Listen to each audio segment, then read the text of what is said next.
ঝিঙে আলুর ঝোল করতে প্রথমেই আমি ঝিঙেগুলোকে মোটা মোটা করে কেটে নিয়েছি আর আলুগুলোকে একটু চিকন পাতলা পাতলা করে কেটে নিয়েছি বন্ধুরা। এবার দিলাম 1 চিমটে হলুদ। এবার আমি কড়াইতে ঝিঙেগুলো দিয়ে দিলাম।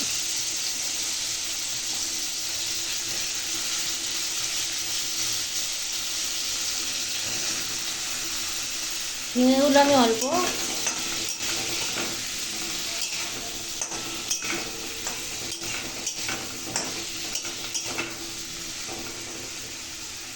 এবার আলুগুলো আমি দিয়ে দিলাম।